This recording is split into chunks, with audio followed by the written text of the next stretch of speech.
La historia de la casona de Pueblo Yaqui no es un cuento de camino, ni una leyenda inventada para asustar a los niños. Es la crónica de una convivencia de 10 años con lo que no pertenece a este mundo.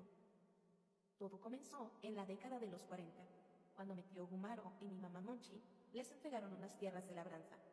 En medio de aquel terreno se alzaba imponente y lúgubre una construcción colosal. La casona, decían, que había pertenecido a un caudillo, quizá a Lucio Blanco o Lucio Cabañas, pero lo cierto es que sus paredes guardaban un eco de violencia que se sentía apenas se cruzaba el umbral.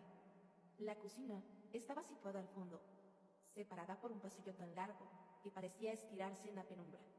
En el salón principal, un espacio vasto y vacío, lo único que había era una vieja tarima de madera. Recuerdo una de las primeras noches cuando mi tío Gumaro, agotado tras una jornada de carga, se tiró a dormir sobre esa madera. Mi prima Dorita y yo estábamos en la cocina preparando tortillas de harina cuando el silencio fue destrozado por un ruido seco y violento. Corrimos aterrorizadas hacia el salón y lo que vimos nos heló la sangre. La pesada tarima, con mi tío roncando encima, se deslizaba por el suelo como si manos invisibles la empujaran con furia. El mueble iba de una punta a la otra, chocando con un golpe seco contra una pared para luego salir disparado en dirección contraria y estrellarse contra la otra. Mi tío, sumido en su sueño antinatural, ni siquiera se despertaba mientras su cuerpo era sacudido por aquel juego macabro de fuerzas ocultas. Con el tiempo, el miedo se transformó en una costumbre amarga. Aprendimos que no estábamos solos. En la casona habitaban 3 sombras constantes, un hombre que decían era un doctor, una mujer de blanco y una niña de piel oscura. La historia se susurraba en el pueblo, y era demasiado atroz. Se decía que la mujer era la esposa del caudillo, y que al regresar de una campaña y ver que la niña era negra, en un arranque de celos y locura, las despidió a ambas. Las enterró ahí mismo, bajo el suelo de lo que hoy solía ser la cantina de la casa. Junto con ellas, llevaba un tesoro de monedas de oro que nunca nadie se atrevió a buscar, por temor a los muertos. Las manifestaciones eran diarias. Durante los veranos intensos sacábamos los catres al porche para dormir bajo los pabellones. Una noche, Rómulo y Rodolfo dejaron unas bicicletas colocadas con las ruedas hacia arriba, tras intentar repararlas.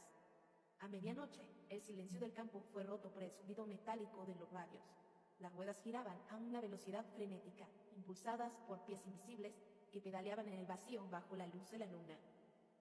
Incluso, caminar por la casa era un encuentro con lo imposible. Una tarde, mi mamá Monchi me pidió que fuera a la cocina por agua. Al avanzar por aquel pasillo eterno, vi claramente cómo una mujer con vestido blanco, largo y vaporoso salía de la cocina y se desvanecía al entrar en una de las recámaras. No hubo gritos, solo el frío reconocimiento de que ella era la dueña legítima de ese espacio. Vivimos allí casi una década, hasta que finalmente nos mudamos al poblado del Yaqui. Fue entonces cuando la codicia venció al miedo de los extraños. Un hombre del pueblo, sabiendo que la casa estaba desierta, entró y excavó las ruinas de la cantina. Encontró el dinero, las monedas del caudillo bañadas en la sangre de la mujer y la niña. Con esa fortuna puso una flotilla de taxis, pero el dinero estaba maldito. La tragedia no tardó en cobrar su deuda. Al poco tiempo, al hombre lo encontraron desmembrado, con una muerte tan violenta y fea que nadie en el pueblo quiso volver a mencionar su nombre. Hoy la casona ya no existe, fue derrumbada y el tiempo se tragó sus muros, pero el recuerdo de esos 10 años permanece vivo. Aprendí que si uno camina con la fe por delante, puede convivir incluso con las sombras más oscuras.